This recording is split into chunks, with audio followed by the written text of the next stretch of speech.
Team India ఆటగాడు ఆంధ్ర జట్టు మాజీ కెప్టెన్ హనుమ విహారీ సంచలన నిర్ణయం తీసుకున్నాడు. ఇకపై తనెప్పుడు ఆంధ్ర జట్టు తరపున ఆడనని సోషల్ మీడియాలో పోస్ట్ పెట్టాడు.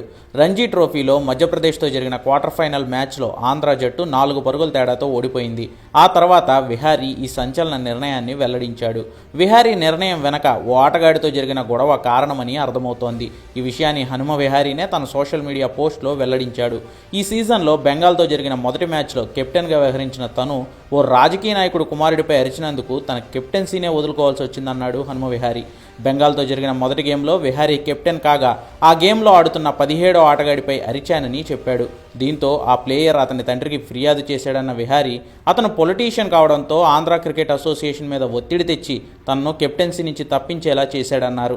ఓ అనామక ఆటగాడు అతని తండ్రి పొలిటీషియన్ కావడంతో అసోసియేషన్ తనపై చర్యలు తీసుకుందని, ఇది తన ఆత్మగౌరవానికి సంబంధించిన విషయమని చెప్పుకొచ్చాడు విహారీ. టీంను ఆటను గౌరవించడం వల్లే ఇంత జరిగినా టీంలో కంటిన్యూ అయ్యి రంజీ ట్రోఫీ మొత్తం ఆడానని చెప్పాడు. ఇకపై ఆంధ్ర జట్టుకు ఆడేది లేదని తేల్చి చెప్పేశాడు.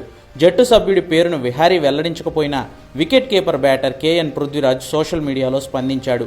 ఆ కామెంట్ బాక్స్లో అందరూ వెతుకుతున్న వ్యక్తిని తనే అని, మీరు ఏది విన్నా అది పూర్తిగా అబద్ధమని పృథ్వీరాజ్ చెప్పాడు. ఆట కంటే ఎవరూ గొప్పవారు కాదని, ఆత్మగౌరవం తనకు కూడా ఉంటుందన్నాడు. వ్యక్తిగత దాడులు, అసభ్య పదజాలం ఏ వేదికలోనూ ఆమోదయోగ్యం కాదన్న పృథ్వీరాజ్ ఆ రోజు ఏం జరిగిందో టీంలోని అందరికీ తెలుసన్నాడు.